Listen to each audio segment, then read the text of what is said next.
எங்களை நேசிக்கிற நல்ல பிதாவே, கர்த்தராகிய இயேசுவின் நாமத்தினாலே ஆசீர்வதிக்கப்பட்ட இந்த பரிசுத்தமான நாளுக்காக நன்றி. ஒவ்வொரு நாளையும் எங்களுக்கு பரிசுத்தப்படுத்தி கொடுக்கிற தேவன் இந்த நாளையும் அப்படி பரிசுத்தமாக்கி தந்திருக்கிறீர். இந்த நாளிலே நாங்கள் சபையாக நேரடியாகவும் கூடியிருக்கிறோம். பலர் எங்களோடு கூட ஆண்டவரே ஆன்லைனிலும் இணையும்படி செய்திருக்கிறீர். கர்த்தாவே, இந்த ஆராதனையின் மூலமாக கர்த்தரை எங்களை ஆசீர்வதிப்பதற்காகவும் எங்களோடு பேசுவதற்காக ஸ்தோத்திரம். உங்களுடைய வார்த்தையை தியானிக்கும் இந்த வேளையில் உங்களுடைய சத்தத்தை கேட்கும்படிக்கு எங்களை அர்ப்பணிக்கிறோம். இயேசு கிறிஸ்துவின் நாமத்தினால் வேண்டுகிறோம் எங்கள் நல்ல பிதாவே, ஆமென். அல்லேலூயா. வாழ்க்கையின் மாற்றத்துக்கான காரியங்களை குறித்து உங்களோடு நான் பேசிக் கொண்டிருக்கிறேன். வாழ்க்கையில் எல்லாருமே மாற்றத்தை விரும்புகிறோம். துன்பம் சந்தோஷமாக மாற வேண்டும், குறைவுகள் நிறைவாக மாற வேண்டும், கவலைகள் சமாதானம் உள்ளதாக மாற வேண்டும். இப்படி பலவிதமான மாற்றங்களை நம்முடைய வாழ்க்கையிலே நாம் விரும்புகிறோம், எதிர்பார்க்கிறோம். இந்த மாற்றத்துக்கான வழிமுறைகள் அப்படின்னு சொல்லி பார்த்தீங்கன்னா, நான் ஒவ்வொரு காரியமாக சொல்லி கொண்டு வருகிறேன். அதில் தொடர்ந்து இப்போ பேசிக்கிட்டு இருக்கிற விஷயம், தேவனோடு நமக்கு இருக்கிற உறவை குறித்து நான் பேசுகிறேன். தேவனோடு நமக்கு இருக்கிற உறவு தான் நம்முடைய வாழ்க்கையிலே வரக்கூடிய முதல் மாற்றம். அந்த உறவின் நிமித்தமாக நமக்கு உண்டாயிருக்கிற மாற்றம் என்னவென்றால், நாம் தேவனுடைய பிள்ளைகளாக மாறியிருக்கிறோம். நாம் தேவனுடைய பிள்ளைகளாக இருக்கிறோம் என்பது அது ஒரு உரிமையை நமக்கு தந்திருக்கிறது என்றும், அந்த உரிமையை நிமித்தமாக தேவனிடத்திலிருந்து நாம் எல்லாவற்றையும் பெற்றுக்கொள்கிறோம் என்ற ஒரு காரியத்தை கடந்த செய்தியில் நான் உங்களோடு பேசினேன். பிரியமானவர்களே, இந்த நாளில் அதை தொடர்ந்து ஒரு சில விஷயங்களை நான் பேச விரும்புகிறேன். நம்முடைய வாழ்க்கையில் எத்தனை பேருக்கு அப்பா பார்த்து கொள்வார் அப்படிங்கிற ஒரு நம்பிக்கை இருக்குது இல்ல? நம்ம எல்லாருக்குமே இருக்குது இல்ல? அப்பாக்கள் உயிரோடு இருக்கும் போதும் சரி, அப்பாக்கள் நம்மளோடு இருந்த காலத்திலும் சரி, நம்ம எல்லாருக்குமே ஒரு அந்த நம்பிக்கை இருந்தது. என்ன நம்பிக்கை இருந்தது? அப்பா எல்லாவற்றையும் பார்த்து கொள்வார். சரிங்களா? அதாவது பிசிக்கல் ஃபாதர், சரிங்களா? ஸ்பிரிச்சுவலா தேவன், பரலோகத்தின் தேவன் நமக்கு தகப்பனாக இருக்கிறார். அது ஒரு விதமாக நம்ம ஸ்பிரிச்சுவலா பேசுறது உண்டு. தகப்பன் எல்லாத்தையும் பார்த்துக்குவார், தகப்பன் எல்லாத்தையும் பார்த்துக்குவார் அப்படின்னு சொல்லிட்டு. அது ஒரு பக்கம் இருந்தாலும், அடிப்படையில இந்த உலகத்தில் நம்மை பெற்றெடுத்த தகப்பனார் இருக்கிறார் பார்த்தீங்களா, அதை பற்றி நாம் நினைக்கும் போது அவர் எல்லாத்தையும் பார்த்துக் கொள்வார் இல்லையா? ஆமென். ஒரு குறிப்பிட்ட வயசு வரைக்கும் நமக்கு எந்த கவலையும் இருந்தது கிடையாது இல்லையா?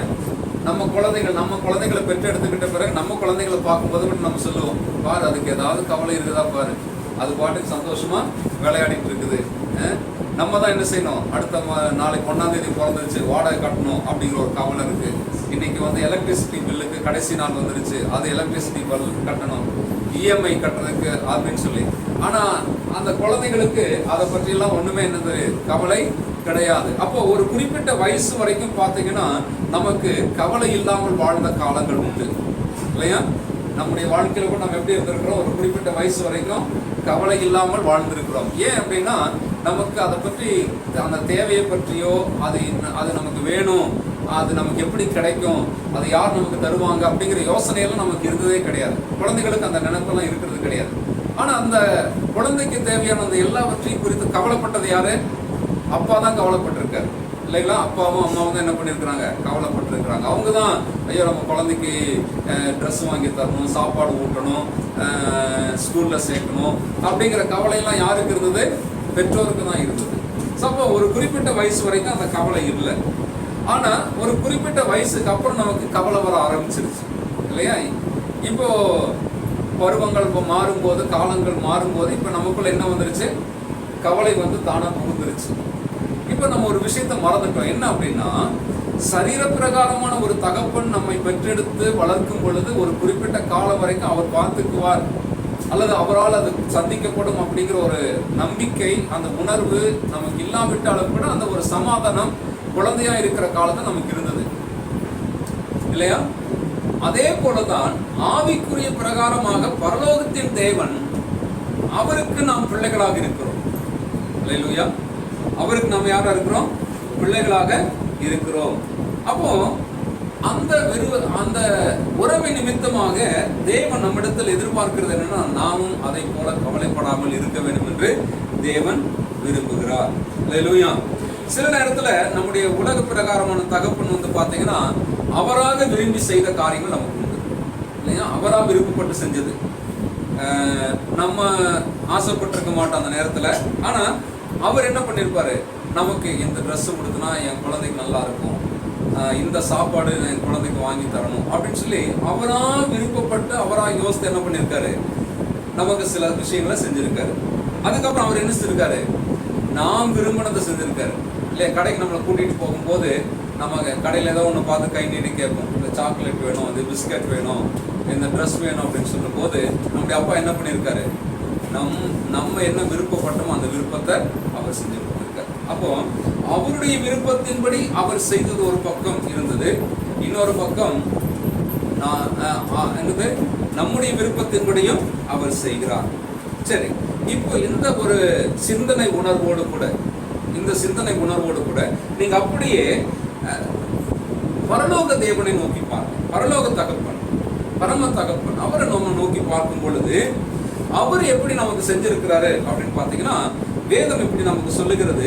எபேசியர்கள் நிருபம் 1ஆம் அதிகாரம் 3ஆம் வசனத்துல, எபேசியர் 1ஆம் அதிகாரம் 3ஆம் வசனத்தை வாசித்தீங்கன்னா அங்க பைபிள் நமக்கு என்ன சொல்லுது அப்படின்னு பாத்தீங்கன்னா, நம்முடைய பரலோக தகப்பன், வாசிமா,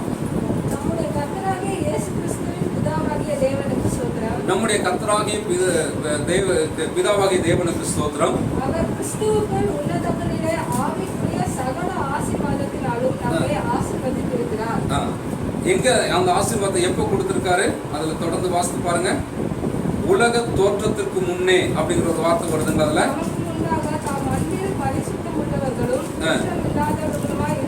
இருப்பதற்கு உலக தோற்றத்திற்கு முன்னே கிறிஸ்துவுக்குள் நம்மை தெரிந்து கொண்டபடியே. பாருங்க, கிறிஸ்துவுக்குள் நம்முடைய பரலோக தகப்பன் நம்ம என்ன செஞ்சிருக்காரு, உலக தோற்றத்துக்கு முன்னாடியே நம்மளை தெரிந்து கொண்டிருக்கிறார். உலகம் எப்ப தோன்றுச்சு? விஞ்ஞானம் சொல்லுகிறது பல மில்லியன் கோடி ஆண்டுகளுக்கு முன்பாக அப்படின்னு சொல்றாங்க. ஒருவேளை அந்த கணக்கை நம்ம எடுத்துக்கிட்டோம்னா அவ்வளவு கோடி ஆண்டுகளுக்கு முன்பாக உலகத்தை உருவாக்குறதுக்கு அதுக்கு முன்னாடி தேவன் என்ன பண்ணிருக்காரு, கிறிஸ்துவுக்குள் நம்மை முன் குறித்தார். கிறிஸ்துவுக்குள் நம்மை ஆவிக்குரிய ஆசீர்வாதங்களினால் ஆசீர்வதிச்சிருக்கிறாரு. அப்ப பாத்தீங்கன்னா உலக தோற்றத்திற்கு முன்னே அவர் என்ன செய்றாரு, நமக்கு இதையெல்லாம் செய்து வைத்திருக்கிறார். யாருக்குள்ள? ஆண்டவராக இயேசு கிறிஸ்துவுக்குள்ளாக. பாருங்க, சரித்திர பிரகாரமாக இயேசு கிறிஸ்து எப்ப பிறந்தார்னா 2000 ஆண்டுகளுக்கு முன்பாக, இல்லையா? இன்னையிலிருந்து கணக்கு பார்க்கும்போது 2000 ஆண்டுகளுக்கு முன்பாக இயேசு கிறிஸ்து பிறந்தார்னு சொல்றாங்க. மாம்சத்தின்படி இயேசு கிறிஸ்து உலகத்தில் பிறந்தார். ஆனால் நித்தியமாய் ஆண்டவராக இயேசு கிறிஸ்து குமாரனாக பரலோகத்தில் இருக்கிறார். பிதா, குமார், பரிசுத்த ஆவியாக தேவன் இருக்கிறார். இந்த திருத்துவத்துக்குள்ள, பிதா, குமார், பரிசுத்த ஆவியாக இந்த திருத்துவத்துக்குள்ள தேவன் என்ன பண்ணிருக்காரு, ஆண்டவராகிய இயேசு கிறிஸ்துவுக்குள்ளாக நம்மை முன்குறித்திருக்கிறார். அப்ப எவ்வளவு ஆச்சரியமான விஷயம் பாருங்க. இப்ப நம்ம உலகத்துல பிறக்கிறதுக்கு முன்னாடி நம்முடைய அம்மாமார்கள், நம்மை பெற்றெடுத்த தாய் கர்ப்பவதியா இருக்கிற காலத்துல, கர்ப்பத்தில் இருக்கிறது ஆண் குழந்தையா பெண் குழந்தையா அப்படின்னு நமக்கு தெரியாது இல்லையா? நம்ம பிள்ளைகளை பெற்றுக்கொண்ட காலத்துல அப்படிதான். நம்ம தாய் தகப்பனாக மாறும் காலத்திலும் அந்த குழந்தை ஆண் குழந்தையா பெண் குழந்தையா அப்படின்னு சொல்லி நமக்கு தெரியாது. ஆனா ஒரு கற்பனை, ஒரு உணர்வோடு நம்ம என்ன செய்யறோம், அந்த பெற்றெடுக்கும் காலம் வரைக்கும் காத்திருக்கிறோம். அப்படி காத்திருக்கும் பொழுது நம்ம என்ன செய்யறோம் அப்படின்னா, பொதுவான முறையில சில ஆயத்தங்கள் செய்வோம். குழந்தை பிறந்துச்சுன்னா என்ன செய்யறது அப்படின்னு சொல்லி சில ஆயத்தங்கள் பொதுவானது. அது ஆண் குழந்தையா பிறந்தாலும் சரி, பெண் குழந்தையா பிறந்தாலும் சரி, தொட்டில் வாங்கி வைப்பாங்க, கிளுகிளுப்பு வாங்கி வைப்பாங்க, இல்லையா? அந்த பால் குட்டி வாங்கி வைப்பாங்க. இந்த மாதிரியான பல விஷயங்கள் என்னது, ஒரு பொதுவா குழந்தை பிறந்தா இதெல்லாம் தேவை அப்படின்னு சொல்லிட்டு யாருமே என்ன செய்யறது இல்லை, எனக்கு ஆண் குழந்தை தான் பிறக்க போகுது அப்படின்னு சொல்லியோ, இல்லை எனக்கு பெண் குழந்தை தான் பிறக்க போகுது அப்படின்னு சொல்லியோ எதையும் என்ன செய்யறது இல்லை, அப்படியெல்லாம் விசேஷமா எதையும் ஆயத்தப்படுத்தி செய்யறது கிடையாது. ஏதோ 1000 ஒருத்தர் 2000 ஒருத்தர் அப்படி யாரும் பண்றாங்கன்னு சொல்றாங்க. பட் அது சில நேரத்துல சாதகமா முடியுது, சில நேரத்துல பாதகமாகவும் முடியுது. ஆண் குழந்தை பிறக்குன்னு எதிர்பார்க்கறாங்க, பெண் குழந்தை பிறந்துருது, பெண் குழந்தை பிறக்குன்னு எதிர்பார்க்கறாங்க, ஆண் குழந்தை பிறந்துருது. சரியா? ஆனா பொதுவாக பார்க்கும்போது அந்த பிறக்க போகிற குழந்தை யாருன்னே தெரியாது. அதனால நம்ம என்ன செய்யறது இல்லை, ஆயத்தப்படுத்துறது இல்லை. ஆனா தேவன் அப்படி இல்லை. அவர் நித்திய காலமாய் சகலத்தையும் அறிந்திருக்கிறவர் இருக்கிறதுனால அவர் என்ன பண்றாரு, உலக தோற்றத்துக்கு முன்னாடியே கிறிஸ்துவுக்குள்ளாக நம்மை முன்குறித்து நம்மை ஆசீர்வதித்திருக்கிறார். அல்லேலூயா. அது ரொம்ப ஆச்சரியமான விஷயம், ஒரு அதிசயமான விஷயம். ஆதியாகமம் 1ஆம் அதிகாரம் 1ஆம் வசனம் என்ன சொல்றது பாருங்க. ஆதியிலே தேவன் வானத்தையும் பூமி சிருஷ்டித்தார். அந்த ஆதியிலே அப்படிங்கிற அந்த வார்த்தைக்கு எப்போ அந்த பிகினிங் என்ன, எவ்வளவு வருஷத்துக்கு முன்னாடிங்கிறது யாருக்குமே தெரியாது இல்லைங்களா. அந்த ஆதியிலேங்கிற வார்த்தைக்கு டெஃபினட் மீனிங், அதாவது இந்த ஆண்டு இத்தனாம் தேதி அப்படின்னு சொல்றதுக்கு கணக்கே கிடையாது. கணக்கில்லாத ஒரு காலத்துல இல்லையா, கணக்கிட முடியாத ஒரு காலத்துக்கு முன்னாடி ஆண்டது உலகத்தை உண்டாக்குனார். ஆதியிலே தேவன் வானத்தையும் பூமிகளையும் வானங்களையும் பூமியையும் உண்டாக்கினார். அப்படி தேவன் உண்டாக்குவதற்கு முன்பாக இல்லைங்களா, உலக தோற்றத்துக்கு முன்னே, உலகத்தையே உருவாக்குறதுக்கு முன்னாடியே உங்களையும் என்னையும் தேவன் என்ன பண்ணியிருக்காரு, ஆண்டவராக இயேசு கிறிஸ்துவுல முன்குறித்து நம்மை அவர் ஆசீர்வதித்திருக்கிறார். அல்லேலூயா. பாருங்க, ஒரு சம்பவத்தை நம்ம இப்படி வாசிக்கிறோம் பாருங்க. ஆபிரகாமை குறித்து வாசிக்கிறோம். ஆதியாகமம் 25ஆம் அதிகாரத்துல ஆபிரகாமுக்கு நிறைய மனைவிகள் இருந்தார்கள் என்றும் அவங்களுக்கு பிள்ளைகள் பிறந்தார்கள் அப்படின்னும் அங்க சொல்லப்பட்டிருக்கிறது. அப்படி சொல்லப்பட்டிருக்கிற அந்த இடத்துல பாத்தீங்கன்னா அவருக்கு எத்தனையோ பிள்ளைகள் பிறந்திருந்தாலும் இத்தனைக்கு பாத்தீங்கன்னா அவருக்கு மூத்த மகனாக பிறந்தது இஸ்மவேல். இஸ்மவேல் தான் மூத்த மகன். அந்த கால வரிசைப்படி பார்த்தோம்னா இஸ்மவேல், ஏன்னா ஆகாருக்கு பிள்ளையாக பிறந்ததுனால அவர் மூத்த மகனா இருக்கிறாரு. ஆனா அதுக்கு பிறகு இஸ்மவேலுக்கு பிறகு இரண்டாவதா பிறந்தது சாராளுக்கு பிறந்தது ஈசாக்கு. ஆனா இங்க என்ன நடக்குதுன்னு பாத்தீங்கன்னா ஆபிரகாம் என்ன செஞ்சார் அப்படின்னு பாத்தீங்கன்னா அந்த வசனம் இப்படி சொல்லுகிறது. 5ஆம் வசனத்தை பாருங்க. ஆபிரகாம் தனக்கு உண்டான யாவையும் ஈசாக்குக்கு கொடுத்தார். ஆபிரகாம் தனக்கு உண்டான யாவையும். அப்போ ஆபிரகாமுக்கு எவ்வளவு இருந்தது பாத்தீங்கன்னா 13ஆம் அதிகாரத்துல அவருக்கு எவ்வளவு சொத்து இருந்ததுன்னு சொல்லி ஒரு சின்ன குறிப்பு அங்க சொல்லப்படுகிறது. அதாவது ஈசாக்கு இஸ்மவேல் இவங்கெல்லாம் பிறக்கிறதுக்கு முன்னாடியே அவங்களுக்கு எவ்வளவு இருந்தது அப்படின்னு சொல்லி அங்க போட்டிருக்கு பாருங்க. 13ஆம் அதிகாரம் 5ஆம் வசனம் பாருங்க. ஆபிரகாமுடனே வந்த லோத்துக்கும் ஆடு மாடுகளும் கூடாரங்களும் இருந்தன. அவர்கள் ஒருமித்து குடியிருக்க அந்த பூமி அவர்களை தாங்க கூடாதது இருந்தது. அவர்களுடைய ஆஸ்தி மிகுதியாய் இருந்தபடியால் அவர்கள் ஒருமித்து வாசம் பண்ண, அதாவது அவங்க குடியிருக்கிறதுக்கு இடமே பத்தல, அந்த அளவுக்கு அவங்களுக்கு சொத்து இருந்தது. ஆடு மாடுகள் இருந்தது, வேலைக்காரர்கள் இருந்தாங்க, கூடாரங்கள் இருந்தது அப்படின்னு சொல்லி பார்க்கிறோம். அப்ப இவ்வளவு பெரிய ஒரு ஆஸ்தி சொத்து இருக்கிற ஒரு மனுஷன் இல்லையா. இப்ப இவர் என்ன பண்றாரு, தன்னுடைய மகனுக்கு எல்லாத்தையும் கொடுக்கிறார். ஈசாக்குக்கு என்ன பண்றாரு, தனக்கு உண்டான எல்லாவற்றையும் கொடுத்தார். சரி, ஈசாக்குக்கு எல்லாத்தையும் கொடுத்தார். மற்ற பிள்ளைகளுக்கு என்ன கொடுத்தாருன்னு பாத்தீங்கன்னா 6ஆம் வசனத்துல சொல்லுது. ஆபிரகாமுக்கு இருந்த மறுமனையாட்டுகளின் பிள்ளைகளுக்கோ ஆபிரகாம் நன்கொடைகளை கொடுத்து தான் உயிரோடு இருக்கும் போதே அவர்களை தன் குமாரனாகி ஈசாக்கை விட்டு கிழக்கே போக கீழ் தேசத்துக்கு அனுப்பிவிட்டான். அப்ப பாருங்க, இதுல ஒரு விஷயத்தை நம்ம பாக்குறோம். எர்த்லி ஃபாதர், அதாவது உலக பிரகாரமாக சரீர பிரகாரமாக இந்த பூமிக்குரிய தகப்பன் என்ன செய்யறான், தன்னுடைய மரணத்துக்கு முன்னாடி தன்னுடைய பிள்ளைக்கு எல்லாத்தையும் செஞ்சு வைக்கணும்னு நினைக்கிறாங்க இல்லைங்களா. இன்னைக்கு உலகத்துல பொதுவாகவே அது நடக்குது இல்லையா. சில சொல்லுவாங்க, நான் சாகிறதுக்குள்ள என் பிள்ளை கல்யாணம் பண்ணணும், சாகிறதுக்குள்ள என் பிள்ளைக்கு ஒரு வீட்டை கட்டி வைக்கணும், சாகிறதுக்கு முன்னாடி என் பிள்ளைக்கு ஒரு சொத்து சேர்த்து வைக்கணும், சாகிறதுக்கு முன்னாடி என் பிள்ளைக்கு கடன் இல்லாம வைக்கணும் அப்படின்னு சொல்லி சாகிறதுக்கு முன்னாடிங்கிற ஒரு விஷயம் இந்த உலகத்தில் இருக்கிற தகப்பனுக்கு இருக்குது. ஆனா பரலோக தகப்பன் என்ன செஞ்சிருக்காரு, before the creation of the world, அதாவது உலகத்தையே பூமியையே அண்ட சராசரத்தையே உண்டாக்குறதுக்கு முன்னாடியே அவர் என்ன பண்ணிருக்காரு, எல்லாத்தையும் ஆயத்தப்படுத்தி எல்லாத்தையும் ஏற்படுத்தி அதை நிறைவேற்றி கொடுத்த தேவனாயிருக்கார். அப்ப நம்முடைய வாழ்க்கையில நம்முடைய வாழ்க்கையினுடைய அந்த மாற்றம் எப்படி வரும் அப்படின்னு கேட்டீங்கன்னா, இந்த தகப்பனை சரியா புரிந்து கொண்டால், இந்த பரலோக தகப்பனை நாம் சரியாக புரிந்து கொண்டால் நம்முடைய வாழ்க்கையிலே நாம் மாற்றத்தை காண முடியும் இல்லைங்களா. நம்முடைய வாழ்க்கையில மாற்றம் வராததுக்கு காரணம் என்ன, நாம் இன்னுமே அந்த எர்த்லி மைண்ட்னு சொல்லுவாங்க. அதாவது இந்த பூமிக்குரிய மனசோட, பூமிக்குரிய சிந்தையோட, பூமிக்குரிய எண்ணங்களோட, பூமிக்குரிய அந்த புத்தியோடவே நாம் வாழ்ந்து கொண்டிருக்கிறோம். ஏன், நம்ம அந்த பூமிக்குரிய தகப்பனோட தான் நம்முடைய ரிலேஷன்ஷிப் அதிகமா இருக்குது. அதனால என்ன ஆகுதுன்னு பாத்தீங்கன்னா, இந்த பூமிக்குரிய சிந்தைகளோடவே நம்ம வாழ்ந்துட்டு இருக்கிறோம். இப்ப பூமிக்குரிய தகப்பன் நமக்கு என்ன சொல்லி கொடுக்குறாரு, கவலைப்பட சொல்லி கொடுக்குறாரு, பயப்படுவதற்கு சொல்லி கொடுக்குறாரு இல்லையா. பல விதமான தவறான விஷயங்கள் இந்த பூமிக்குரிய தகப்பன் நம்மளுக்கு சொல்லி கொடுக்குறாங்க இல்லையா. நம்ம பொதுவா பிள்ளைகளை சத்தம் போடும்போது சொல்லுவோம், என்ன சொல்லுவோம்? கொஞ்சமாவது உனக்கு கவலை இருக்குதா பாரு அப்படின்னு சொல்றோமா? கொஞ்சமாவது உனக்கு கவலை இருக்குதா சொல்றோமா இல்லையா? சொல்றோம். அப்ப பூமிக்குரிய தகப்பன் என்ன செய்யறாரு? தம் பிள்ளைக்கு என்ன சொல்லி கொடுக்குறாரு? கவலைப்படுறதுக்கு சொல்லி கொடுக்குறாரு. ஆனா பரலோக தகப்பன் என்ன சொல்றாரு? நான் உலகத்தோட்டத்துக்கு முன்னாடியே எல்லாத்தையும் ஏற்படுத்தி ஆயத்தப்படுத்தி வச்சிட்டேன், ஆகையினால நீ என்ன செய்ய, ஒண்ணுத்துக்கு கவலைப்படாத அப்படிங்கிறாரு. ஆமென். அப்புறம் பூமிக்குரிய தகப்பன் இன்னொரு விஷயத்தை சொல்லி கொடுக்குறாரு. என்ன சொல்லி கொடுக்குறாரு? பயப்பட சொல்லி கொடுக்குறாரு. கொஞ்சமாவது பயம் இருக்குதா பாரு. கேட்குறாங்களா பிள்ளைகளை பார்த்து? சொல்றாங்களா தகப்பன்மா? அப்போ பயப்படணும் அப்படிங்கிற ஒரு விஷயத்த சொல்லி கொடுக்குறாங்க. ஆனா இயேசு கிறிஸ்து நமக்கு என்ன சொல்றாரு? பயப்படாதீர்கள். இல்லையா? ஏன் பயப்படக்கூடாது? ஏன்னா நான் உனக்காக எல்லாத்தையும் ஆயத்தப்படுத்தி வச்சிருக்கேன்.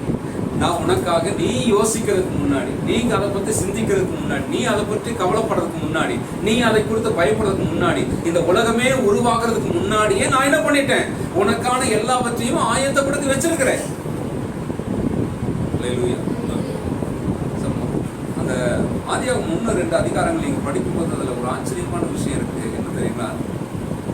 6வது நாள் தான் தேவன், 6வது நாளுடைய கடைசியில தான் தேவன் மனுஷன் உண்டாக்குறாரு.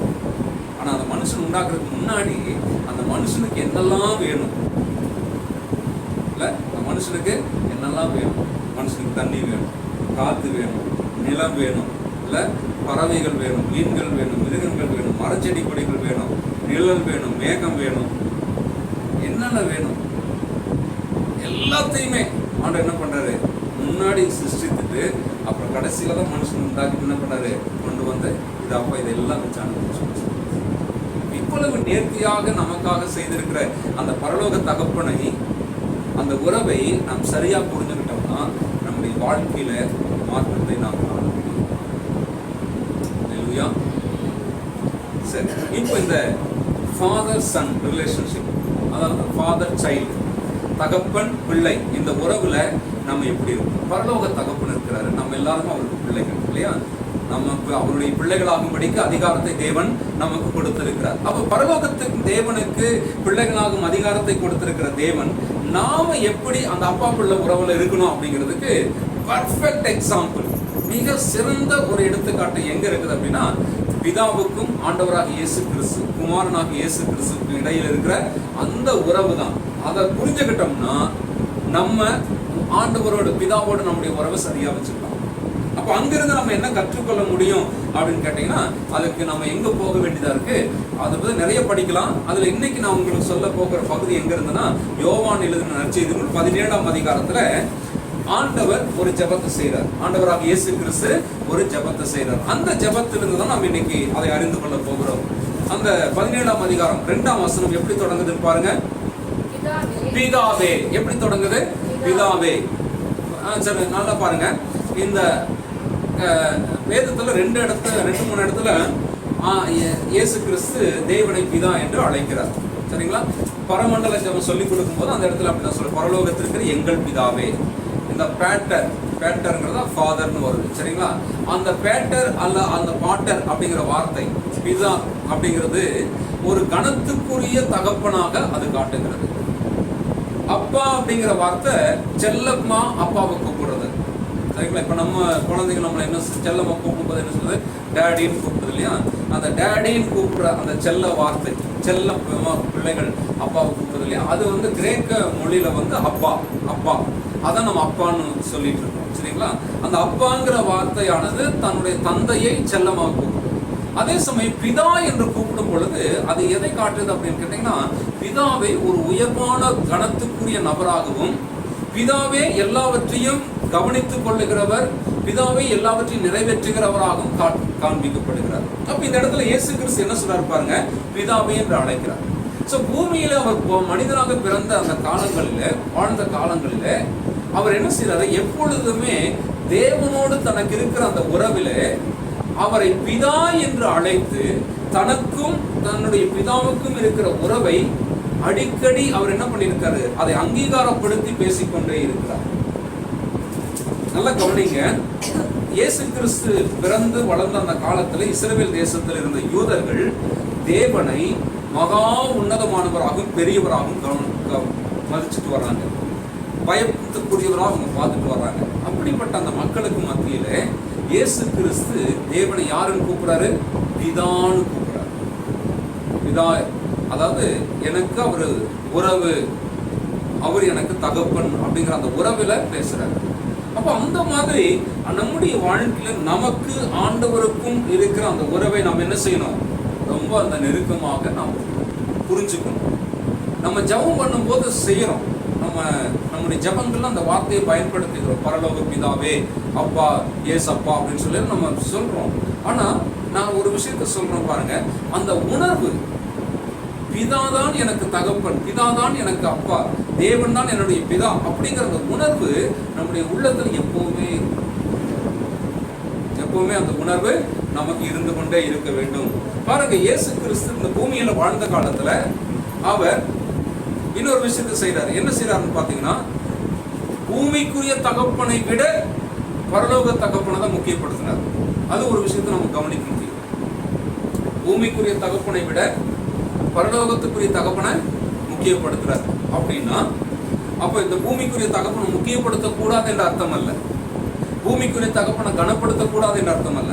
ஆனால் பூமிக்குரிய தகப்பனுக்கு கொடுக்கும் முக்கியத்தை காட்டிலும், பூமிக்குரிய தகப்பனுக்கு கொடுக்கும் கனத்தை காட்டிலும் முதலாவது யாருக்கு கனத்தை கொடுக்கணும், யாருக்கு முக்கியத்துவம் கொடுக்கணும்? பரலோக தகப்பனுக்கு. அல்லேலூயா. 2 வசனங்கள் அதுக்காக வாசிக்கலாம் பாருங்க. லூக்கா எழுதின நற்செய்தி நூல் 2ஆம் அதிகாரம், லூக்கா எழுதின நற்செய்தி நூல் 2ஆம் அதிகாரம் 48 முதல் 50 வரையுள்ள வசன பகுதியை நாம் வாசிக்கும் போது அங்க ஒரு சம்பவத்தில் நாம் பார்க்கிறோம். இயேசு கிறிஸ்து காணாம போயிறாரு. அவர் 12 வயசுக்குள்ள காணாம போயிறாரு. அவர் தேடிட்டு வராங்க, எருசலேமுக்குள்ள தேடிட்டு வராங்க. அப்ப தேவாலயத்துல இயேசு கிறிஸ்து எல்லாரோடையும் உட்கார்ந்து பேசிக்கிட்டு இருக்காரு. அப்ப அவங்க என்ன சொல்றாங்க? தாய் தகப்பன்மாரும் அவரை கண்டு ஆச்சரியப்பட்டார்கள். அப்பொழுது அவருடைய தாய் அவரை நோக்கி, மகனே, ஏன் எங்களுக்கு இப்படி செய்தா? இதோ உன் தகப்பனும் நானும் விசாரத்தோட உன்னை தேடினோமே, நானும் உங்க அப்பா ரொம்ப கவலையோடு உன்னை தேடிட்டு இருந்தோமேப்பா அப்படின்னு சொல்லி கேட்கும்போது இயேசு கிறிஸ்து 12 வயசு பையன் சொல்றாரு. என்ன சொல்றாரு? நீங்கள் ஏன் என்னை தேடினீர்கள்? என் பிதாவுக்கு அடுத்தவைகளில் நான் இருக்க வேண்டியது என்று அறியீர்களா என்றார். தங்களுக்கு அவர் சொன்ன வார்த்தையை அவர்கள் உணர்ந்து கொள்ளவில்லை. மரியாளும் யோசேப்பும் அந்த வார்த்தையை புரிஞ்சுக்கல. நாங்க தானே உனக்கு அப்பா அப்படின்னு சொல்லி யோசேப்பு யோசித்திருக்கலாம். ஆனா இயேசு கிறிஸ்து சொல்றாரு, என் பிதாவுக்கு அடுத்தவைகளை நான் இருக்க வேண்டியது என்று அறியீர்களா. அதுக்கப்புறம் பாத்தீங்கன்னா 2ஆம் அதிகாரம் 51ஆம் வசனத்துல பார்க்கும்போது, பின்பு அவர் அவர்களுடனே கூட போய் நாசரேத்தூரில் சேர்ந்து அவர்களுக்கு கீழ்ப்படிந்திருந்தார். அவருடைய தாயார் இந்த சங்கதிகளை எல்லாம் தன் இருதயத்திலே வைத்துக் கொண்டார்.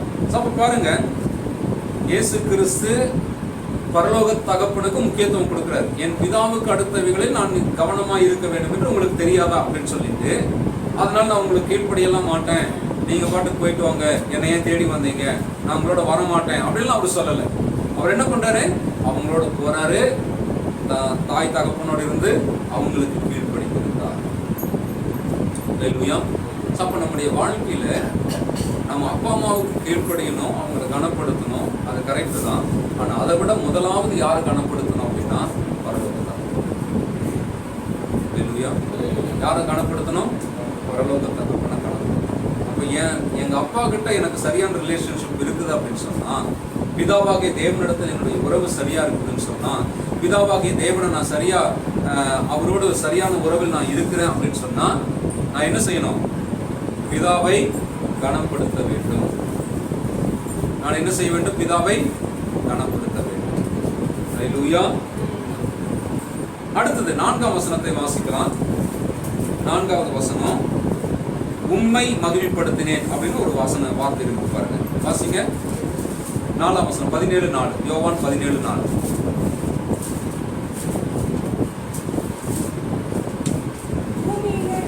பூமியிலே நான் உம்மை மகிமைப்படுத்தினேன். பாருங்க, இப்போ ஒரு அப்பாவுக்கு பிள்ளை செய்ய வேண்டிய முக்கியமான பொறுப்பு, சரிங்களா? உலகத்தில் இருக்கிற மாம்ச பிரகாரமான தகப்பனை என்ன செய்யறான்? தான் பிள்ளை தனக்கு பெருமையை கொண்டு வரணும்னு சொல்லி விரும்புறாங்க, இல்லைங்களா? விரும்புறாங்களா இல்லையா?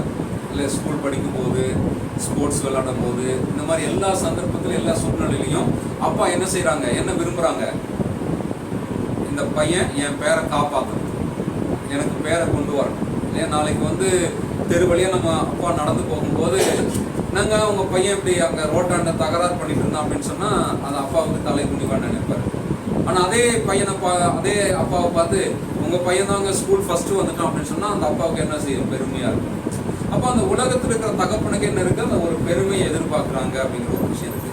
அதுக்காக தேவன் அப்படி எதிர்பார்க்கிறாருன்னு சொல்ல மாட்டேன். ஆனால் என்ன விஷயம் அப்படின்னா, ஒரு தகப்பன் பிள்ளை அந்த உறவில், ஒரு தகப்பன் பிள்ளை அந்த உறவில் நாம் கட்டாயமாக நாம் என்ன செய்யணும், அந்த தகப்பனை மகிமைப்படுத்த வேண்டும், பிதாவை மகிமைப்படுத்தணும், பரலோக தேவனை மகிமைப்படுத்த வேண்டும்.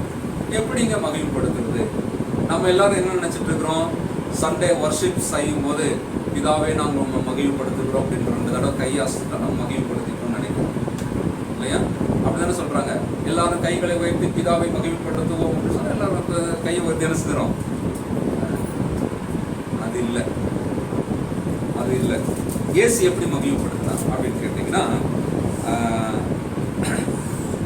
சில வசனங்களை உங்களுக்கு நான் சுட்டி காட்ட விரும்புகிறேன். யோவான் சுவிசேஷத்திலிருந்து சில வசனங்களை நான் உங்களுக்கு சுட்டி காட்ட விரும்புகிறேன். யோவான் 5ஆம் அதிகாரம், யோவான் 5ஆம் அதிகாரம் 19ஆம் வசனம். அப்பொழுது இயேசு அவர்களை நோக்கி, மெய்யாகவே மெய்யாகவே நான் உங்களுக்கு சொல்லுகிறேன், பிதாவானவர் செய்ய குமாரன் காண்கிறது எதுவோ அதையே அன்றி வேறொன்றையும் தாமாய் செய்ய மாட்டார். ஹல்லேலூயா. அப்போ எப்படி மகிமைப்படுத்துறது அப்படின்னு பார்த்தீங்கன்னா, பிதாவை நம்ம எப்படி மகிமைப்படுத்தலாம் அப்படின்னா இந்த மாதிரி தான் நம்ம மகிமைப்படுத்த முடியும். இந்த 4ஆம் இப்போ யோவான் சுவிசேஷத்தில் பார்க்கும்போது பார்த்தீங்கன்னா அவர் என்ன சொல்றாரு, பூமியிலே நான் உங்களை மகிமைப்படுத்தினேன், நான் செய்யும்படி நீர் எனக்கு நியமித்த கிரியைகளை செய்து முடித்தேன். இல்லையா, பிதா தனக்கு செய்ய வேண்டும் என்று அவர் என்னத்தெல்லாம் நியமிச்சு வச்சிருந்தாரோ அதை எல்லாவற்றையுமே குமாரன் செஞ்சு முடிச்சார். எப்படி செஞ்சு முடிச்சார் அப்படின்னு பார்த்தீங்கன்னா, பிதாவுக்கு மகிமையை கொண்டு வரக்கூடிய முதல் விஷயம் என்னன்னு தெரியுங்களா, நம்ம எதையும் சுயமாய் செய்யாமல் பிதா செய்ய காண்பிக்கிறது எதுவோ அதையே நாம் செய்ய வேண்டும். அப்ப பிதா செய்யறதை நம்ம எப்படி பார்க்கறது, எப்படி தெரிஞ்சுக்கிறது அப்படின்னா அதுக்கு தான் ஜெபம் இல்லையா. இயேசு கிறிஸ்து ஏன் அடிக்கடி தனியா போய் ஜெபம் பண்ணிட்டு இருந்தாரு, ராத்திரி எல்லாம் ஜெபம் பண்ணாரு அப்படின்னா பிதாவிடத்திலிருந்து கேட்டு பெற்றுக்கொள்வதற்காக, பிதா செய்ய காண்பதற்காக. வேத அறிஞர்கள் என்ன சொல்றாங்க அப்படின்னா, இயேசு கிறிஸ்து இன்னைக்கு வந்து ஒரு நோயாளியை குணமாக்கணும் அப்படின்னா வச்சுக்கலேன், இல்லை ஒரு பிசாசு துரத்தணும் அப்படின்னா, இல்லை ஒரு ஏதோ ஒரு அற்புதம் செய்யணும் அப்படின்னா, இயேசு கிறிஸ்து ராத்திரி ஜெபம் பண்ணார் பார்த்தீங்களா. அந்த ஜெப நேரத்தில் பிதா வந்து அவர் காண்பிப்பார், நாளைக்கு இந்த ஆட்கள்லாம் உன்னை தேடி வருவாங்க, இந்த மாதிரி எல்லாம் நீ செய்ய வேண்டியது இருக்கு, நீ இதை செய்யணும் அப்படின்னு சொல்லி பிதா என்ன செய்வாராம், இயேசு கிறிஸ்து காண்பிப்பார். அதே போல அன்னைக்கு அடுத்த நாள் அவர் பிரசங்கம் பண்ற விஷயங்களையும் இயேசு கிறிஸ்துக்கும் பிதா என்ன செய்வாராம், இதெல்லாம் நீ நாளைக்கு பேசணும் அப்படின்னு சொல்லி சொல்லுவாங்க. அப்படி பிதா செய்ய காண்பித்தது எதுவோ அதை மட்டும்தான் அவர் செஞ்சார். இன்னொரு விஷயத்தை அங்க பார்க்கிறோம், அதை அன்று வேறொன்றையும் தாமாய் செய்ய மாட்டார். இயேசுக்கு தானா செய்யறதுக்கு புத்தி இருக்கு இல்லையா, புத்தி இருந்தது. தானா செய்யறதுக்கு அவருக்கு அதிகாரம் இருந்ததா, அதிகாரம் இருந்தது. தானா செய்யறதுக்கு அவருக்கு ஞானம் இருந்ததா, ஞானம் இருந்தது. தானா செய்யறதுக்கான அந்த வளர்ச்சி இருந்ததா, இருந்தது. எல்லாம் ஆனா எல்லாத்தையும் தானா செஞ்சாரா, செய்யறதுக்கு முன்னே அவர் யாரை பார்க்கிறாரு, பிதாவை பார்க்கிறாரு. பிதா பர்மிஷன் கொடுத்தாதான், சரிப்பா நீ செய்யி, இதை செய்யி, இதை பேசு அப்படின்னு சொன்னா மட்டும்தான் அவர் என்ன செஞ்சிருக்காரு, அது செஞ்சிருக்காரு. இவ யோசித்து பாருங்க, நம்முடைய வாழ்க்கையில நிறைய பிரச்சனைகளை நம்ம சந்திக்கிறோம், நிறைய துன்பங்களை சந்திக்கிறோம், நிறைய விஷயங்கள் நம்ம வாழ்க்கையில் நடந்துட்டு இருக்கு. நமக்கு ஒரே குழப்பம், ஏன் தான் எனக்கு இப்படி நடக்குது அப்படின்னு ஒரு கேள்வி நிறைய பேர் சொல்றாங்க. சிலர் என்ன சொல்றாங்க, இந்த பிரச்சனையை எப்படிதான் சால்வ் பண்றேன்னு எனக்கு தெரியல அப்படின்னு சொல்லி சொல்றாங்க. இப்படி பலவிதமான கேள்விகளும் குழப்பமான சூழ்நிலைகளும் மனுஷனுக்கு. இதெல்லாம் என்ன அப்படின்னா எதனால வந்துச்சு அப்படின்னா, பிதாவுக்கும் குமாரனாகிய பிள்ளைகளாகிய நமக்கும் இருக்கிற அந்த உறவுல நம்ம என்ன செய்ய தவறிட்டோம் அப்படின்னா, அவர் என்ன செய்ய சொன்னாரோ அதை செய்வதற்கும், என்ன பேச சொன்னாரோ அதை பேசுறதுக்கும் நம்ம தவறிட்டு அவர்கிட்ட போய் நின்று, அப்பா நான் என்ன செய்யட்டும் நீங்க சொல்லுங்க, அதை நான் செய்யறேன்னு கேட்காம, அப்பா நான் என்ன சொல்லட்டும் நான் அதை பேசுறேன்னு சொல்லி கேட்காம, நம்ம எல்லாத்தையும் என்ன பண்ணிட்டோம்? நம்ம சுய புத்தியினால என்ன செஞ்சிட்டோம்? நம்ம சுய புத்தியினால. அதனாலதான் நமக்கு என்னது? வாழ்க்கையில பிரச்சனைகளும் குடும்பங்களும் வேதனைகளும் இருக்கு. இதை மாற்றணும், இதை சரிப்படுத்தணும்னு சொன்னா ஒரே ஒரு விஷயம் நம்ம செஞ்சா போதும். என்னன்னா, அப்பாவுக்கும் நமக்கும் நடுவில் இருக்கிற அந்த உறவுல நம்ம என்ன செய்யணும்? அவர்கிட்ட அந்த உறவுக்குள்ள திரும்பி வந்து இனிமேல் என்ன சொல்லணும்? நீங்க சொன்னா நான் செய்யறேன், நீங்க சொன்னா நான் செய்யறேன். யோசித்து பாருங்க. ஒரு சம்பவத்தை நம்ம அடிக்கடி தியானிச்சிருக்கணும், தெரியும். யோவான் 2ஆம் அதிகாரத்தில் அந்த கானாவூர் கல்யாணத்தில் ஒரு சம்பவம் நடக்குது. இந்த கானாவூர் கல்யாணத்தில் என்ன நடக்குது? திராட்சரசம் குறைஞ்சு போச்சு. மரியாள் கிட்ட வந்து எல்லாருக்கும் சொல்றாங்க. அவ மரியாள் என்ன சொல்றாங்க அப்படின்னு பார்த்தீங்கன்னா, அவர் என்ன சொல்லுகிறாரோ அதன்படி செய்வீங்க. அதுக்கு முன்னாடி இயேசு கிறிஸ்துவிட்ட போய் கேட்கும்போது அவர் என்ன சொல்றாரு? என் வேலை இன்னும் வரவில்லை. யோசித்து பாருங்க, என் வேலை இன்னும் வரவில்லை. அப்ப என் வேலை வந்தாதான் நான் என்னால செய்ய முடியும். அப்ப என்னுடைய நேரம்னு வரல, இந்த என்னுடைய நேரம் வந்தாதான் என்னால செய்ய முடியும் அப்படின்னு இயேசு கிறிஸ்து அமைதியா இருக்காரு. இப்ப இயேசு கிறிஸ்து அந்த அமைதியா இருக்கக்கூடிய சூழ்நிலையில மரியா வேலைக்காரங்களை பார்த்து சொல்றாங்க, நீங்க போய் அவர்கிட்ட அவர் என்ன சொல்றாரோ அதன்படி செய்யுங்க. இப்ப அவர் சொன்னாதான் இவங்க செய்ய முடியும், அவர் சொல்லாம என்ன செய்ய முடியாது? செய்ய முடியாது. இப்ப அவர் என்ன சொல்ல போறாருங்கிறது இவங்களுக்கு தெரியாது இல்லையா? வேலைக்காரங்களுக்கு தெரியாது. இப்ப இயேசு கிறிஸ்து கொஞ்ச நேரம் மொத்தம் தான் சொல்லியிருக்கணும் இல்லையா? என்ன சொல்லியிருக்கணும்? போய் தண்ணி எடுத்து ஊற்றுக்கணும் அப்படின்னு சொல்லி. இப்ப யோசித்து பாருங்க, ஒரு ஒரு கற்பனையை நம்ம யோசித்து பார்க்கலாம். இப்போ அந்த கல்யாண வீட்டுக்கு வேலைக்காரங்க இல்லைங்களா? கல்யாண வீட்டுல வேலைக்காரங்க. இப்போ இயேசு கிறிஸ்து இங்க நிக்கிறாரு. அந்த வேலைக்காரங்க வந்து பக்கத்துல நிக்கிறாங்க. அவர் என்ன சொல்லுவாருன்னு கேட்கிறாரு. இப்போ பந்தியில நம்ம ஊர் கணக்கு, நம்ம ஊர் படி எடுத்துக்கலாமே, பந்தி நடந்துட்டு இருக்குது, இலை எடுக்கணும். ஆனா வேலைக்காரங்களாம் எங்க வந்து நிக்கிறாங்க? இங்க வந்து நிக்கிறாங்க. இப்போ அங்கிருந்து என்ன சத்தம் போடுவாங்க? ஏய், என்னப்பா இலை எடுக்காம அங்க போய் நின்று இருக்கிறீங்க? சத்தம் போட்டிருப்பாங்களா? இன்னும் சிலர் இப்படி கூட சொல்லியிருப்பாங்க, அந்த ஆளுக்கு நேரங்காலமே தெரியாது, எப்போ பிரசங்கம் பண்ணு எப்போ பண்ணனே தெரியாது, இப்போதான் வேலைக்காரங்களை கூப்பிட்டு என்ன பேசிக்கிட்டு இருக்காரு அவர். ஒருவேளை இயேசு கிறிஸ்துவை பத்தி அப்படி யாராவது முறுமுறுக்கவும் செஞ்சிருக்கலாம். ஒரு வாய்ப்பு இருக்குது, இல்லை நம்ம சொல்ல முடியாது, இல்லை நடந்திருக்க வாய்ப்பு. இவ்வளவு சூழ்நிலைக்கும் இயேசு கிறிஸ்து யாருக்காக காத்துட்டு இருக்காரு? பிதாவுடைய உத்தரவுக்காக. அவருடைய நேரங்கிறது என்னது? பிதா எப்போ சரிப்பா நீ செய்ய அப்படின்னு சொல்றாரு, அதான். அப்ப பிதாவினுடைய நேரம் வரும்போது பிதா இப்பதான் சொல்றாரு, தண்ணி எடுத்து ஊற்ற சொல்லு, அந்த தண்ணியை திராட்சை ரசமாக்கலாம். அப்பதான் என்ன நடந்திருக்கணும்? இயேசு கிறிஸ்து அந்த வேலைக்காரங்களை பார்த்து தண்ணி எடுத்து ஊற்ற சொல்லு.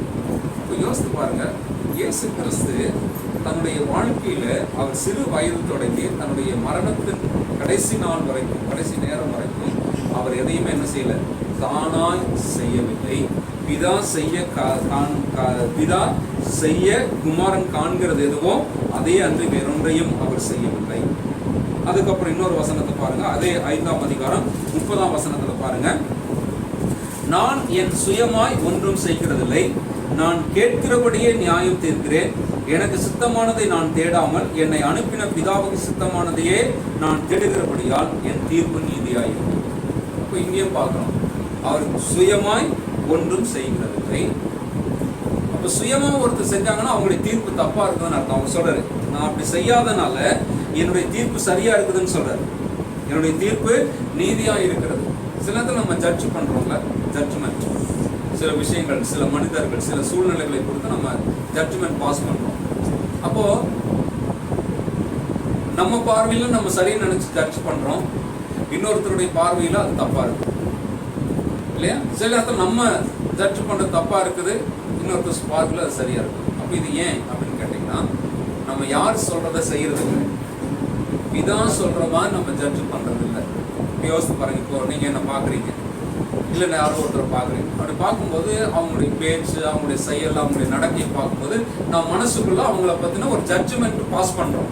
இந்த ஆள் நல்லவர், இந்த ஆள் கெட்டவர், இவர் இப்படியானவர் அப்படியானவர், அப்படி ஏதோ ஒரு ஜட்ஜ்மெண்ட் நமக்குள்ள மனசுக்குள்ள ஒரு தீர்ப்பு வருது. இப்போ அந்த தீர்ப்பை நம்ம எப்படி செய்யறோம்? சுயமாய் செய்யணும். ஏன்னா என்னுடைய பார்வையில, என்னுடைய புரிந்து கொள்ளதுல, என்னுடைய அறிவுல நான் பார்த்த வரைக்கும், அப்படிதானே சொல்றோம், நான் பார்த்த வரைக்கும் அவர் நல்லவர் தாங்க, நான் பார்த்த வரைக்கும் அவர் ஒன்றும் அப்படிப்பட்டவர் இல்லை, அப்படிதான் நம்ம சொல்றோம். ஆனா இங்க இயேசு கிறிஸ்து என்ன சொல்றாரு? நான் சுயமாய் ஒன்றும் செய்கிறதில்லை, நான் கேட்கிறபடியே தீர்ப்பு செய்கிறேன். யாரு சொல்றது கேட்கிறாரு? ஊர் சொல்றது, உலகத்தை சொல்றது கேட்கறது. இதான் சொல்றதை கேட்குது. அவர் என்ன செய்யறார்? தீர்ப்பு செய்யறார். ஆகினால என் தீர்ப்பு நீதியா இருக்கிறது அப்படின்னு சொல்லி சொல்றாரு. அப்ப நம்ம வாழ்க்கையில நம்ம தீர்ப்பு செய்யக்கூடிய விஷயத்துல நம்ம யாரை தான் சார்ந்திருக்க வேண்டியதா இருக்கு? பிதாவை தான் சார்ந்திருக்க வேண்டியதா இருக்குது. அடுத்து இன்னொரு வசனத்தை பார்க்கலாம். 8ஆம் அதிகாரம் 28ஆம் வசனம். 8ஆம் அதிகாரம் 28வது வசனம். ஆதலால் இயேசு அவர்களை நோக்கி, நீங்கள் மனுஷகுமாரனை உயர்த்தின பின்பு நானே அவர் என்றும், நான் என் சுயமாய் ஒன்றும் செய்யாமல் என் பிதா எனக்கு போதித்தபடியே இவைகளை சொன்னேன் என்றும் அறிவீர்கள். பாருங்க, இயேசு கிறிஸ்து செய்யறதானாலும் சரி, போதிக்கிறதானாலும் சரி, அவர் என்ன சொல்றாரு? பிதா சொல்லுவதை தான் நான் செய்வேன். நம்ம வாழ்க்கையில நம்ம பேசுறதா இருந்தாலும் சரி, செய்யறதா இருந்தாலும் சரி, நம்ம என்ன செய்யறதுக்கு முன்னாடி, எதையும் பேசுறதுக்கு முன்னாடி நம்ம எங்க போய் நிக்கணும்? பிதா கிட்ட போய் நிக்கணும். பாருங்க, இப்போ ஒரு சம்பவம் பழைய பாட்டுல இருக்கு. நெகேமியான்னு ஒரு மனுஷன், அவர்கிட்ட வந்து எருசலேம்ல இருந்து வந்தவங்க ஒரு வார்த்தையை சொல்றாங்க. என்ன சொல்றாங்க? எப்பா, நம்ம ஊர் எப்படி அழிந்து போச்சு தெரியுமா அப்படின்னு சொல்லி புலம்புறாங்க. எருசலேம் அலங்கம் இடிக்கப்பட்டு அதனுடைய வாசல்கள் தீக்கிரையாயிருக்கு. இதை கேட்டு அவருக்கு மனசு பொறுக்க முடியல. ரொம்ப நாள் உபவாசம் இருந்து ஜெபம் பண்றாரு. லீவ் போட்டார், ஆஃபீஸ்க்கு லீவ் போட்டார். ஒரு வாரமா எத்தனை நாள் லீவ் போட்டு அவர் என்ன பண்ணாரு? ஜெபம் பண்ணிட்டு. எத்தனை நாள் தான் லீவ் கொடுப்பாங்க ஆஃபீஸில்? போய் தானே ஆகணும். வேலைக்கு திருப்பி ஜாயின் பண்ணுறாரு. அவருக்கு என்ன வேலை? ராஜாவுக்கு பானை பாத்திரம் கொடுக்குற வேலை. ராஜாவுக்கு பானை பாத்திரம் கொடுக்கும்போது சந்தோஷமாக இருக்கணும்ல, மகிழ்ச்சியாக இருக்கணும். அவருக்கு சிரிச்சுக்கிட்டே தான் அந்த கப் எடுத்து கொடுக்கணும் இல்லையா? அந்த ரசத்தை எல்லாம் புகழ்ந்து பேசிட்டு தான் விட்டு. ஆனால் நெகேமியா வந்து முகம் வாடலாக இருக்கு. அப்போ ராஜா கேட்குறாரு, என்ன நெகேமியா, என்னைக்கு இல்லாமல் உன் முகம் வாடலாக இருக்குது, என்ன ஆச்சு அப்படின்னு சொல்லி. அப்போ அந்த இடத்துல வசனம் எப்படி சொல்லுது? என்ன சொல்லுதுன்னா, நெகேமியா தேவனை நோக்கி ஜெபம் பண்ணி ராஜாவை பார்த்து பேசினார். இப்ப ராஜா கேள்வி கேட்டார், ஏன் உன் முகம் வாடலா இருக்குதுன்னு கேட்டார். இப்ப ராஜாவுக்கு பதில் சொல்லணும். இப்ப ராஜாவுக்கு எவ்வளவு நேரத்துல பதில் சொல்லி ஆகணும் இல்லையா? ஃபிராக்ஷன் ஆஃப் செகண்ட்ல பதில் சொல்லி ஆகும். அடுத்த நிமிஷமே பதில் போய் ஆகும். யோசிக்க முடியாது. ஆனா அதுக்குள்ள அவர் என்ன செஞ்சிருக்காரு? ராஜாவுக்கு பதில் சொல்றதுக்கு முன்னாடி அவர் என்ன பண்ணாரு? ஜெபம் பண்ணாரு. அப்ப அது எதை காட்டுது? புதிய ஏற்பாட்டுல நம்ம இயேசு கிறிஸ்துவோடு கூட இதை சம்பந்தப்படுத்தி பார்த்தோம்னா, இயேசு கிறிஸ்து எந்த ஒரு இடத்திலும் பேசுறதுக்கு முன்னாடி பிதா கிட்ட கேட்டுதான் பேசியிருக்காரு. அவர்கிட்ட நிறைய பேர் வந்து கேள்வி எல்லாம் கேட்டாங்கல்ல, என்ன அதிகாரம் இருக்கு உனக்கு, என்ன ரைட்ஸ் இருக்கு? இப்போ வந்து கேட்கறாங்களே நம்ம ஆட்கள், என்ன ரைட்ஸ் இருக்கு உனக்கு சர்ச் நடத்துறதுக்கு அப்படின்னு சொல்லி கேட்கறாங்களா? அந்த மாதிரி அந்த காலத்துல இயேசுவை பார்த்து கேள்வி கேட்டாங்க, என்ன அதிகாரத்தினால நீ இதெல்லாம் பேசிக்கிட்டு இருக்கிற அப்படின்னு. இயேசு கிறிஸ்து பயப்படல பாருங்க. அவர் திருப்பி கேட்கிறாரு, சரி நான் உங்களை திருப்பி ஒரு கேள்வி கேட்கிறேன், அந்த கேள்விக்கு நீங்க பதில் சொல்லுங்க. அந்த கேள்விக்கு நீங்க பதில் சொல்றீங்கன்னா நான் உங்க கேள்விக்கு என்ன செய்யறேன்? பதில் சொல்றேன். யோவான் கொடுத்த ஞானஸ்நானம் சரியா தப்பா அப்படின்னு கேட்கிறாரு. அவங்க போய் டிஸ்கஸ் பண்றாங்க. அவங்க எப்படி சொல்றது? யோவான் ஸ்நானகன் தேவனால் அனுப்பப்பட்டவன் சொன்னா அப்ப ஏன் அவனை ஏத்துக்கலன்னு சொல்லி கேட்பாங்க. இல்ல அவன் சாதாரண மனுஷன் தான் அப்படின்னு நம்ம சொன்னோம்னா அப்ப என்ன ஆகும்? ஆமா. ஸோ உடனே என்ன பதில் சொல்லணும்னு அவங்களுக்கு தெரியல. வந்து என்ன பதில் சொன்னாங்க? எங்களுக்கு தெரியாது. இவர் பதில் எப்படி சொல்றாரு? எனக்கு தெரியாதுப்பா, நான் உங்களுக்கு பதில் சொல்ல முடியாது. ஸோ இந்த ஞானம் எப்படி வருது அப்படின்னா, அவர் பிதாவோடு இருக்கிற அந்த உலகம். நம்ம வாழ்க்கையில வாயை கொடுக்க மாட்டேங்கிறவங்க நிறைய பேர் இருக்கிறோம்ல, வீட்டில், வெளியில, வேலையில, ஸ்தலத்துல, ஏதோ ஒரு இடத்துல இல்ல. அப்ப இதெந்த இடத்துல இந்த மாதிரி எல்லாம் நமக்கு வரும்போது நம்ம என்ன செய்யணும்? அந்த ஞானமா பேசணும்ல. அந்த ஞானம் எப்படி வரும்? யோசித்து வரதில்லை. அதெல்லாம் தேவனோடு இருக்கிற உறவினால வர முடியும். அடுத்து இன்னொரு வசனத்தை வாசிக்கலாம். 12ஆம் அதிகாரம் 49. யோவான் 12:49. அங்கேயும் அதைத்தான் நாம் வாசிக்கிறோம். யோவான் 12:49. நான் சுயமாய் பேசவில்லை, இன்னதென்றும் என்னை அனுப்பின பிதாவே எனக்கு கட்டளையிட்டார். அப்ப பாருங்க, பிதா இந்த உலகத்துக்கு இயேசு கிறிஸ்து அனுப்புறதுக்கு முன்னாடியே தம்பி நீ இந்த உலகத்துக்கு போற, 3.5 வருஷம் நீ ஊழியம் பண்ண போற, நீ எல்லாம் என்ன சொல்றது பைபிள் காலத்து படிச்சுட்டேங்கிறதுக்காக எதை வேணாலும் பேசிட முடியாது இல்ல. அதனால நீ என்ன செய்யணும், நான் உனக்கு என்ன சொல்லி கொடுக்கணும் அதான் பேசணும். பிதா என்ன சொல்றாரோ அதை மட்டும்தான் அவர் பேசினார். அப்ப இதெல்லாம் பார்க்கும் பொழுது நம்ம என்ன செய்யணும், என்ன புரிஞ்சுக்கிறோம் அப்படின்னு பார்த்தீங்கன்னா, சுயமாய் பேசுகிறவர்கள் தேவனுக்கு மகிமையை கொண்டு வர முடியாது, சுயமாய் செய்கிறவர்கள் பிதாவுக்கு மகிமையை கொண்டு வர முடியாது. அப்ப தகப்பன் பிள்ளை உறவுல நம்முடைய வாழ்க்கையில மாற்றத்தை நாம் விரும்பினால் நாம் பிதாவாகிய தேவனோடு இருக்கிற உறவை நாம் சரியாக கவனிக்கணும். அந்த உறவை மெஷர் பண்றதுக்கு என் பிதாவாகிய தேவனோடு ஒரு பிள்ளையாக என்னுடைய உறவு சரியா இருக்குதா அப்படிங்கிறது எப்படி நான் மெஷர் பண்ணிக்கலாம், அளந்துக்கலாம் அப்படின்னு பார்த்தீங்கன்னா, நான் பேசுறது செய்யணும், நான் பேசுறது செய்யணும். அப்ப நான் பேசுறதும் செய்யறதும் பிதா சொல்லிதான் நான் பேசினேன், பிதா சொல்லிதான் நான் செஞ்சேன் அப்படிங்கிற ஒரு கன்ஃபர்மேஷன், அப்படி ஒரு கான்ஃபிடன்ஸ் நமக்கு இருக்குன்னு சொன்னா நம்முடைய உறவு சரியா இருக்குதுன்னா பிதாவோடு தேவனாகி பிதாவோடு நம்முடைய உறவு சரியா இருக்கு. இப்போ அப்படி இல்லை, நான் பேசுனதெல்லாம் என் புத்திக்கு வந்தது, என் வாய்க்கு வந்ததான் நான் பேசினேன், நான் செஞ்சதெல்லாம் எனக்கு மனசுக்கு தோணுது, எனக்கு சரின்னு பட்டதான் நான் செஞ்சேன் அப்படின்னு நம்ம சொல்லுவோம்னா அது என்ன தெரியுங்களா, நாம பிதாவோடு சரியான உறவில் இல்லை. பிதாவுக்கும் பிதாவாகிய தேவனுக்கும் நமக்கு நடுவுல உறவு சரியில்லைன்னா, இப்ப பிதாவாகிய தேவனுக்கும் பிள்ளையாகிய நமக்கு நடுவுல இருக்கிற உறவு சரியில்லை அப்படின்னா அங்க யார் வருவாங்க, பிசாசு தான்.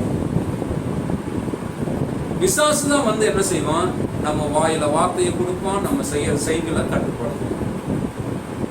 என்ன ஆகும், சமாதானம் போயிடும், சந்தோஷம் போயிடும், இல்ல எல்லாமே ஐஸ்வர்யம் போயிடும், ஆஸ்தி போயிடும், எல்லாமே போயிடும்.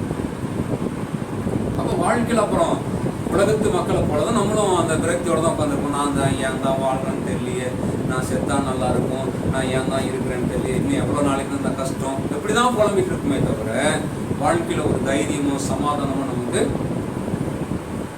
ஒரு வசனத்தை வாசிக்கலாம். யோவான் நற்செய்தி நூல் 7ஆம் அதிகாரம் 18ஆவது வசனம். யோவான் 7:18. சுயமாய் பேசுகிறவன் தன் சுய மகிமையை தேடுகிறான், இருக்கிறான் அவனிடத்தில். பாருங்க, அப்போ ஏன் பிதாவாகிய தேவனை இயேசு கிறிஸ்து மகிமைப்படுத்தினேன்னு சொன்னார் இல்லையா, அந்த ஜெபம் பண்ணும்போது சொன்னார் இல்லையா, 17ஆம் அதிகாரம் 4ஆம் வசனம், உம்மை மகிமைப்படுத்தினேன். ஏன் எப்படி அவர் மகிமைப்படுத்தினார், இந்த வசனம் நமக்கு அதுக்கு விளக்கத்தை கொடுக்குது. யோவான் 7:18 நமக்கு அந்த விளக்கத்தை கொடுக்குது. என்ன சொல்லுது, சுயமாய் பேசுகிறவன் தன் சுய மகிமையை தேடுகிறான். சில நம்ம எங்கேயாவது பேசிட்டு வந்துட்டோம்னு வச்சுங்களேன், நம்ம சொல்லணும் தெரியுங்களா, அப்படி கேட்டாங்க, திருப்பி 4 கேள்வி கேட்டாங்க, நாக்க பிடிக்கிற மாதிரி கேட்டாங்க, மூஞ்சி திருப்பி போயிட்டான் அப்படின்னு ஒரு பெருமையா சொல்லிங்க. பார்த்தீங்களா, இதெல்லாம் என்னது, சுயமாய் பேசு, சுயமாய் பேசு. நம்ம சுயமா என்ன செய்யக்கூடாது, நமக்கு ஆண்டு பகுத்தறிவு கொடுத்துருக்கிறாரு தான், நம்ம வளர்ந்த ஆளு தான். சில நேரத்தில் நம்மளை அப்படி பேசாமல் வந்துட்டோம்னா நம்மளை கேள்வி கேட்பாங்க, 4 கேள்வி கேட்டு வர வேண்டியது, ஏன் வாய் மூடிட்டு வந்த அப்படின்னு கூட நம்மளை பார்த்து கேட்க தான் செய்வாங்க. ஆனால் வேதம் சொல்லுகிறது, பிதா சொல்லாமல் நம்ம எதையும் பேசக்கூடாது, பிதா செய்ய காண்பிக்காத எதையும் நம்ம செய்யக்கூடாது. அப்பதான் நம்ம பிதாவாகி தேவனோட சரியான உறவில் இருக்கிறோம். இப்ப நம்ம எவ்வளவு தூரம் விலகி இருக்கிறோங்கிறது உங்களுக்கு புரிஞ்சிடும். தேவனுடைய உறவிலிருந்து, பிதாவாகிய தேவனுடைய அந்த உறவிலிருந்து நம்ம எவ்வளவு தூரம் விலகி இருக்கிறோம். நம்ம நினைச்சிட்டு இருக்கிறோம், நம்ம ஜெபம் பண்றோம், நம்ம சர்ச்சுக்கு போறோம், நம்ம பைபிள் படிக்கிறோம், நம்ம ஃபாஸ்டிங் இருக்கிறோம், நம்ம ஊழியம் செய்யறோம், அதனால நம்ம கரெக்டா தான் இருக்கிறோம் நம்ம நினைச்சுக்கிட்டு இருக்கிறோம். ஆனா இந்த வசனங்கள் நமக்கு ஒரு விஷயத்தை சுட்டி காட்டுது, நம்ம பிதாவாகிய தேவனுடைய உறவை விட்டு ரொம்ப தூரமா விலகி இருக்கிறோம். இப்போ நம்ம என்ன செய்யணும், அப்பா கிட்ட வந்து மன்னிப்பு கேட்கணும். எதுக்கு மன்னிப்பு கேட்கணும், இது வரைக்கும் உங்களை கேட்காம நான் செஞ்சதுக்காக என்ன மன்னிப்பு, உங்களை கேட்காம நான் பேசுனதுக்காக மன்னிங்க, இனிமேல் நான் பேசுறதா இருந்தாலும் செய்யறதா இருந்தாலும் சரி உங்களை கேட்டு நான் பேசுறேன். ஒரு வசனத்தை வாசித்து முடிவு செய்வோம். யோவான் எழுதின நற்செய்தி நூல், யாக்கோபுவின் நிருபம் 1 3ஆம் அதிகாரம் 19ஆம் வசனம் சொல்லுகிறது, பேசுகிறதற்கு பொறுமையாக இருக்கிறது. பேசுகிறதுக்கு பொறுமையாக இருக்கிறது. அதிக பேச்சினாலே பாவம் இல்லாமல் போகாது அப்படின்னு இன்னொரு வசனம் சொல்லுது. நம்ம பேசுறதுல தான் ஜீவன் இருக்குது அப்படின்னு சொல்லி இன்னொரு வசனம் சொல்லுது. அதையும் வாசித்திருக்காங்க. நீதிமொழிகள் 10:19. நீதிமொழிகளை 2 வசனத்தை வாசிக்கலாம். நீதிமொழிகள் 10ஆம் அதிகாரம் 19ஆம் வசனம் வாசிங்க. 10ஆம் அதிகாரம் 19. சொற்களின் மிகுதியில் பாருங்க, ரொம்ப பேசினா பாவம் வந்துடும். பாவங்கிறது செயல்ல மட்டும் இல்லை, பேச்சில் கூட இருக்குது அப்படின்னு சொல்லுவாங்க. சரியா? அடுத்தது 13ஆம் அதிகாரம் 3ஆம் வசனம் வாசிக்கலாம். 13 நீதிமொழிகள் 13. தன் வாயை காக்கிறவன் தன் பிராணனை காக்கிறான். பாருங்க, வாயை மூடிட்டாவே நிறைய நேரத்தில் வாழ்க்கை. நீங்க கவனிச்சிருக்கீங்களா? உலகத்துல சாதாரண ஒரு விஷயம், சாதிச்சவங்க ரொம்ப பேச மாட்டாங்க, பேசிக்கிட்டே இருக்கிறவங்க சாதிக்க மாட்டாங்க. சாதிச்சவங்க ரொம்ப பேச மாட்டாங்க, பேசிக்கிட்டே இருக்கிறவங்க சாதிக்க மாட்டாங்க. அப்போ நம்ம எங்க பேசணும், எப்படி பேசணும், என்ன பேசணும், எதை பேசணும், எவ்வளவு பேசணும், எல்லாத்துக்கும் ஒரு வரையறை இருக்கு, அளவு இருக்கு. அந்த அளவை தீர்மானிக்கிறது யாரு? பிதாவாகிய தேவன். அவர் நம்மளை பேச சொன்னா மட்டும்தான் என்ன செய்யணும், நம்ம பேசணும். அவர் பேச சொல்லாட்டி நம்ம என்ன செய்யணும்?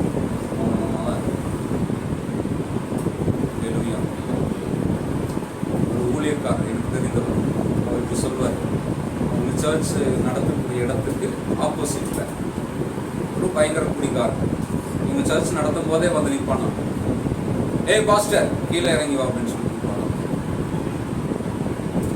டிஸ்டர்ப் பண்ணுவான். அவரு ஒன்றும் கோவப்பட மாட்டார், நேராக இறங்கி போகிறான். அவன் கையில் கை மூக்கு மேலே வச்சுருவாங்க, வச்சுட்டு என்னென்ன வார்த்தையெல்லாம் பேச முடியும் எல்லாத்தையும் பேசுவான். அது பாட்டுக்கு அமைதியாக நிற்பான், அவர் பாட்டுக்கு அமைதியாக நிற்பான். நின்றுட்டு அவனே சலிச்சு போய் சொரணை கட்ட ஆளுன்னு சொல்லி கொடுத்துருக்கான். சாட்சியா சொன்னார். ஆனா இன்னைக்கு அவருடைய சபை அந்த பகுதியில ஒரு பெரிய சபையா இருக்குது. இவரை பேசினா பாருங்க, அவன் ஒரு நாள் குடிச்சு கிட்னி ஃபெயிலியர் ஆகி காலு கையெல்லாம் வீங்கி மருத்துவமனையில் சீரியஸாக இருக்கும்போது சொல்லி அனுப்புனா அந்த பாஸ்டர் கூப்பிட்டுருவாங்க, அவர் எனக்கு அனுப்பிச்சு இவர் போய் ஜெபம் பண்ணியிருக்காரு. ஆனால் அவன் பிழைக்கிற ஸ்டேஜில் இல்லை. நான் சொன்னார், என்ன காரணம் எனக்கு தெரியாது, அவன் இறந்து தான் போனான். ஆனால் என்ன சொல்றது, அந்த பேசக்கூடாதுன்னு சொல்லி தீர்மானம் எடுத்து அது அமைதியாக இருக்கிறது ரொம்ப சாதாரண விஷயம் கிடையாது. அது நமக்குள் இயேசு வாழ்ந்தால் மட்டும்தான் நடக்கும். இல்லையா? ஏன் இயேசுக்கு என்ன நடந்தது? அவரை காரி துப்புனாங்க, அவர் கன்னத்தில் அரைஞ்சாங்க இல்லையா? அவருடைய ஆடைகளை கிழித்து அவர் நிர்மாணப்படுத்தினாங்க. இவைகள் எல்லாவற்றிலும் அவர் என்ன செஞ்சாரு? மயிர் கத்திருக்கிறவனுக்கு முன்பாக சத்தம் விடாது இருக்கிற ஆட்டை போல இருந்தார். சாதாரண விஷயம் கிடையாது. அந்த இயேசு நமக்குள்ள இருந்தாருன்னா நம்மள எப்படி இருப்போம்? பேசவே மாட்டோம்.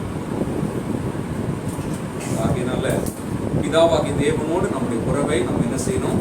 நம்ம சரிப்படுத்தணும். பிதா பேச சொன்னா பேசுங்க, பிதா செய்ய சொன்னா செய்யுங்க. அது வரைக்கும் என்ன செய்யுங்க? பொறுமையா இருங்க, ஜெபம் பண்ணுங்க, காத்திருங்க.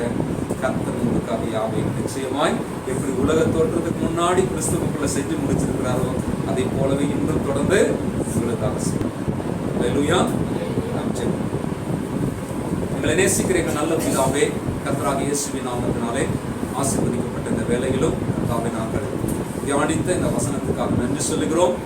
உம்மோடு கூட இருக்கிற அந்த உறவிலே நாங்கள் எவ்வளவாய் வளர வேண்டும், நிலைத்திருக்க வேண்டும், அதில் உண்மையாக இருக்க வேண்டும் என்பதற்கு இயேசு கிறிஸ்துவின் வார்த்தைகளின் மூலமாக கர்த்தாவே எங்களோடு பேசினீர். இப்பொழுதும் ஆண்டவரே வார்த்தைகளின்படியே எங்களை நடத்துவீராக. இந்த திருச்சபையிலே இருக்கிற ஒவ்வொரு மக்களும் இந்த வசனத்தை கேட்டவர்கள், இனி கேட்க போகிறவர்கள் எல்லாருமே தகப்பனே ஆண்டவரே ஸ்தோத்திரம். பேசுகிறதுக்கு தாமதமாய் பொறுமையாய் இருக்க உதவி செய்யும் தகப்பனே. பிதா செய்ய காண்பிக்கிறது எதுவோ, பிதா சொல்ல கேட்பது எதுவோ அதையே பேசவும் செய்யவும் ஒவ்வொருவருக்கும் உதவி செய்கிறார். தேவன் அப்படி செய்வதற்காக நன்றி சொல்கிறோம். இயேசுவின் நாமத்தினால் வேண்டுகிறோம். ஆமென்.